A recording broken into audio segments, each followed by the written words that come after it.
Hi. Oh my God, so many beautiful faces out there. I'm Nathan Black. I'm the community. Well, I've already been introduced. Hi. I can just turn this one over. Okay, so our story actually starts with codes of conduct. I think they're vital, core, obvious, and if you don't have one, what are you doing? Like, seriously, I'm going to go through them briefly because it's important. Oh, this is actually the code of conduct at the bar I work at. A bar can have a code of conduct. Your LARP can have a code of conduct. And enforcing it at a bar is really great. Thanks, Sean.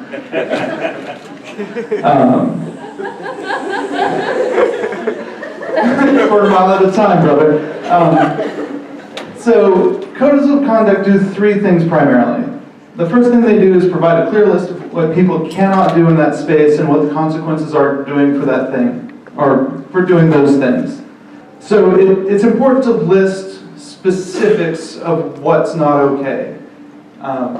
This does a lot of things that specifically signals to people affected by those things that those things are not acceptable in that space.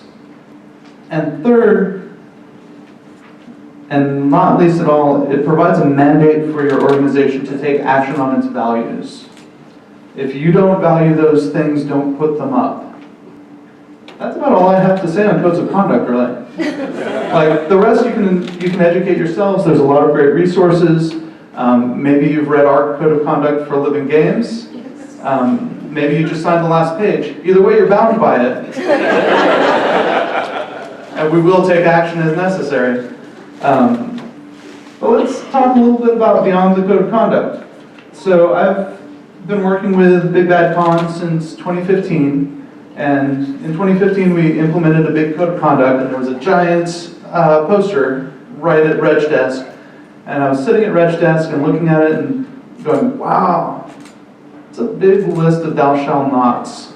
That's great. I mean, it's important and vital, absolutely vital for the reasons I just skipped through really quickly. But then we started thinking about how we encourage the behaviors we want to see in our space. And me and Sean on a video call started brainstorming, and we had a few design inspirations. Vincent Baker talking about the conversation. You probably know this already. Role-playing is a conversation. You and the other players go back and forth talking about these fictional characters and their fictional circumstances, doing whatever it is they do. Like any conversation, you take turns, but it's not like taking turns, right? Sometimes you talk over each other, interrupt, build on each other's ideas, monopolize, all fine. All these rules do is mediate the conversation. And that is what we picked up on. They kick in when someone says particular things and they impose constraints on what everyone else should say after. It makes sense, right? Yeah, it makes sense. So, how do you encourage the conversations you want to see in your space? And as it turns out, we already have the tools for that. They're called role-playing games. They're called LARPs.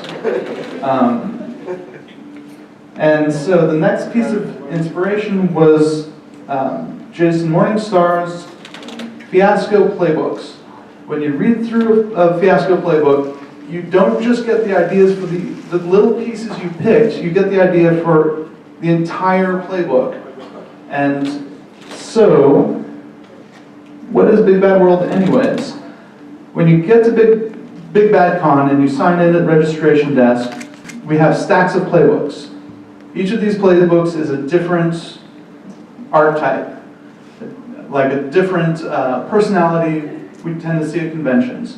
Each of them has a list of our principles as a convention, basic moves that we hope everyone will do, and specific moves to that playbook. Anytime you do one of the moves, you check one of the XP boxes. When you check 5 XP boxes, you come back to Reg's desk, we give you a pin for completion, because everybody loves completing things and pins. And then you get to pick a new playbook. So you get to continuously reinforce the activities we want to see. Our principles, think about the well-being of those around you. Acknowledge your fellow congoers. Make room for others at the table. Shine a spotlight on your fellow players, and learn everyone's name and let them be human. Our basic moves that everyone has access to: compliment someone on a helpful thing they did, answer someone's questions about a game, and check on someone's well-being. These are things we hope anyone would do. This is the gimme pile. This is the rewarding people for things they do anyways, right? Great, give them XP, give them a button. Our base classes are the Ambassador, the Explorer, the Mage, the Rogue, and we have prestige classes. We'll talk about those in a minute. So the Ambassador is actually it's the Jason Morningstar, I'm being honest here. This one's entirely inspired by Jason. He does this thing and I don't know if he started it, but he certainly pushes it. Whenever someone walks up to a group of people, he introduces them to everyone in that group of people. That's one of the tools we have here. Help someone find their game. Pause the conversation and get people caught up. These are ways we've slightly gamified, and even if they don't do it, they've read that they should. The Explorer is the new person at the convention, and they just tick off walking around the convention. It's great. Play a game they've never played before. Invite a new friend to share a meal. Reach out to people. Reach out to people you don't know already. The Mage is the GM. But we encourage them to promote someone else's game, as well as teach someone how to play a game and pull up a chair at your table. The Rogue, the Rogue's me.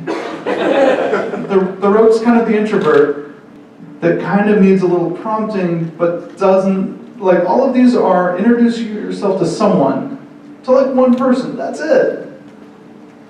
Sometimes people just need a prompt and need to be able to check a checkbox to be able to do that.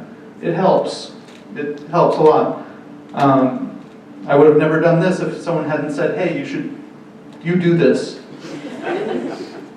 And make a small change to the environment to make someone, even yourself, more comfortable. That's super important. Giving people permission to make themselves comfortable. Now, we have 2 prestige classes. You get to choose from the prestige classes once you've played all 4 of the other classes and got the pins. We have a bonus round for you. And these are all service-based. The Wolf, clean up a room that's been left a mess, help someone who's in distress, organize an informal pickup game, get food for a busy staff member, thank you so much. Please, really. Little Red, help someone who's in distress, find a replacement player or GM, even you, for a game in danger of being canceled. Talk to hotel guests that aren't attendees and get them excited about the convention.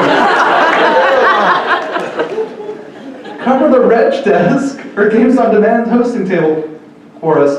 Thank you so much. And so you don't get the basic moves for these. You have to do work. And our advancement moves for that is maybe you should volunteer next year. Because seriously, you share our values. So how did it work? It went great. Moves snowballed into other moves. When someone saw someone else doing something good, even they did something good, checked a box, and someone else said, hey, that was great. They checked a box.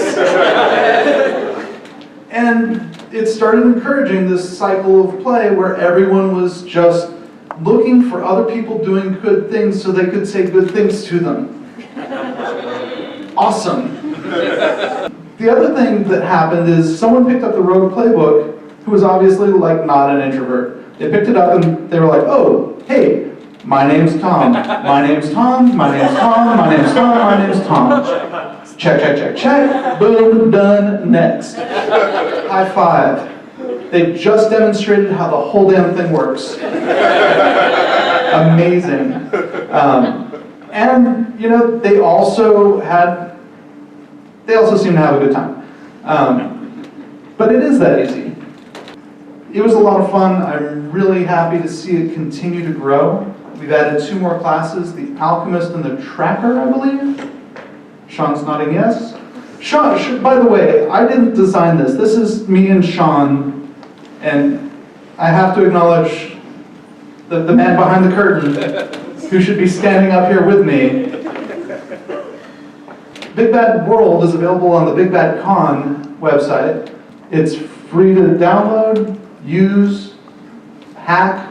Please tell us what you're doing with it. We want to see the amazing things that come out of it. Also, in conclusion, this work doesn't stop here. It can't stop here. Every year you have to take feedback, you have to listen to people, you have to continue to grow, you have to continue to think, build, and include people. We're nothing without everyone. That's all. Thank you.